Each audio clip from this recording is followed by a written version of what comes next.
Assalamualaikum warahmatullahi wabarakatuh. Hari ini kita akan belajar tentang materi teorema Pitagoras. Teorema Pitagoras hanya berlaku pada segitiga siku-siku. Segitiga siku-siku adalah segitiga yang besar salah satu sudutnya 90 derajat. Teorema Pitagoras menyatakan bahwa kuadrat sisi miring sama dengan jumlah kuadrat sisi yang lain. Silakan teman-teman amati gambar segitiga berikut. Di sini ada gambar segitiga siku-siku ACB, siku-siku di C. Kemudian panjang sisi BC dimisalkan dengan A, panjang sisi AC dimisalkan dengan B, dan panjang sisi AB dimisalkan dengan C. Pada gambar tersebut, hipotenusa atau sisi miringnya adalah sisi AB dengan panjang sisi C. Secara matematis dapat dituliskan C kuadrat sama dengan A kuadrat ditambah B kuadrat. Sehingga C sama dengan akar dari A kuadrat ditambah B kuadrat. Jadi untuk mencari panjang sisi miring, rumusnya adalah C kuadrat sama dengan A kuadrat ditambah B kuadrat. Disanakan menjadi C sama dengan akar dari A kuadrat ditambah B kuadrat. Kemudian dari rumus tersebut kita bisa mencari panjang sisi segitiga yang lain.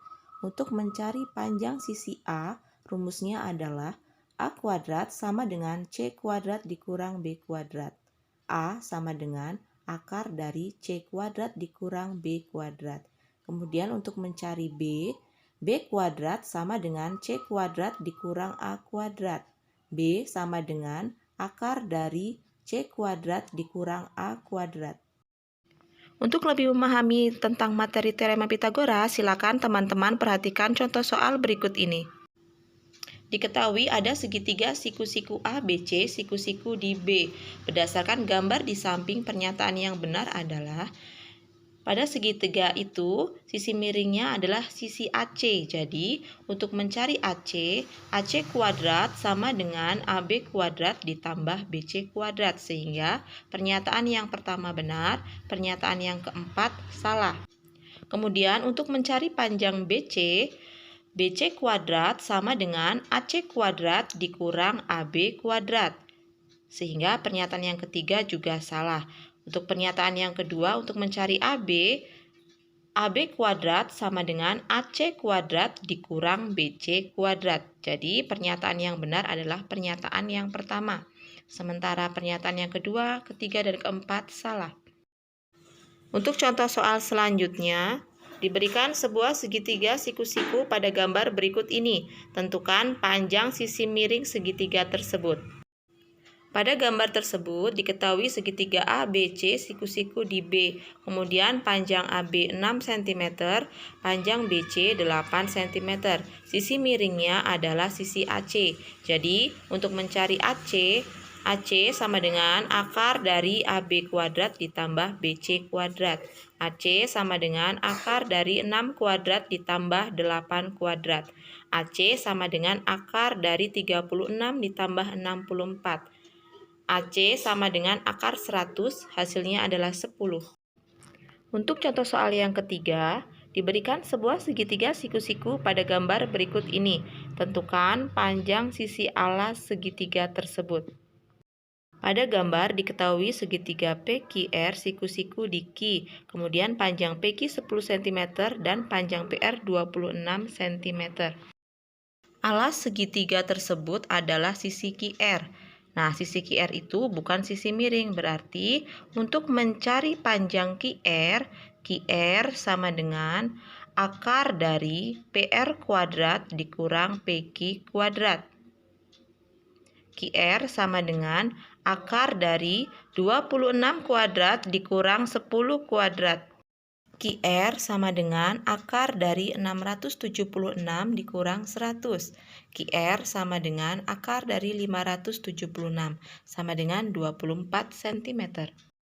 Untuk contoh soal yang keempat, sebuah segitiga siku-siku memiliki sisi miring sepanjang 35 cm dan sisi alas memiliki panjang 28 cm seperti pada gambar. Tentukan luas segitiga tersebut.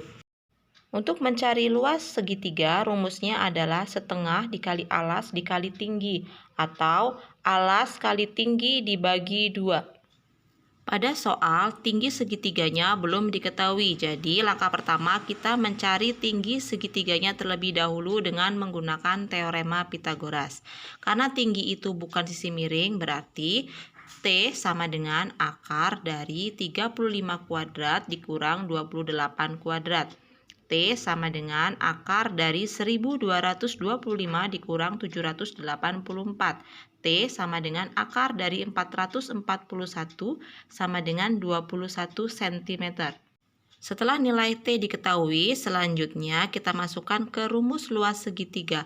Luas segitiga sama dengan alas dikali tinggi dibagi 2. Kita masukkan angkanya sama dengan 28 dikali 21 dibagi 2. Alasnya 28, tingginya 21. Jadi hasilnya adalah 294 cm persegi. Selanjutnya untuk contoh yang kelima, diketahui keliling sebuah belah ketupat adalah 52 cm. Jika panjang salah satu diagonalnya 24 cm, berapakah luas belah ketupat tersebut? Untuk menyelesaikan contoh soal nomor 5, langkah pertama kita buat dulu gambar belah ketupat. Kita misalkan belah ketupatnya dengan belah ketupat ABCD. Kemudian dengan sifat belah ketupat, diagonal belah ketupat itu saling berpotongan tegak lurus, sehingga membagi belah ketupat itu menjadi ada 4 segitiga siku-siku yang sama besar.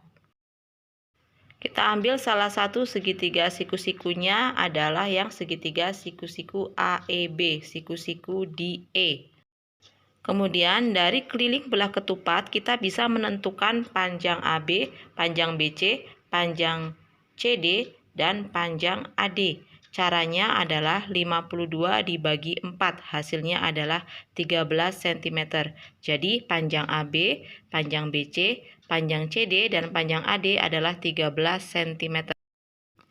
Jika panjang diagonal AC adalah 24 cm, maka panjang AE adalah 24 dibagi 2, hasilnya 12 cm. Langkah selanjutnya kita akan mencari panjang BE. Untuk mencari panjang BE kita gunakan teorema Pitagoras. BE sama dengan akar dari AB kuadrat dikurang AE kuadrat. BE sama dengan akar dari 13 kuadrat dikurang 12 kuadrat. BE sama dengan akar dari 169 dikurang 144. BE sama dengan akar 25. BE sama dengan 5. Karena panjang BE sama dengan 5 cm, maka panjang BD adalah 10 cm. Panjang kedua diagonal belah ketupat telah diketahui, yaitu panjang AC 24 cm, panjang BD 10 cm.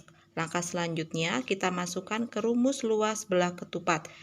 Rumus luas belah ketupat adalah setengah dikali diagonal 1 dikali diagonal 2. Setengah dikali AC dikali BD. Setengah dikali 24 dikali 10. Sama dengan 120. Jadi luas belah ketupat adalah 120 cm persegi. Demikian pembelajaran kita hari ini mengenai teorema Pitagoras. Semoga bermanfaat untuk teman-teman semua. Tetap semangat belajar. Sekian dan terima kasih. Wassalamualaikum warahmatullahi wabarakatuh.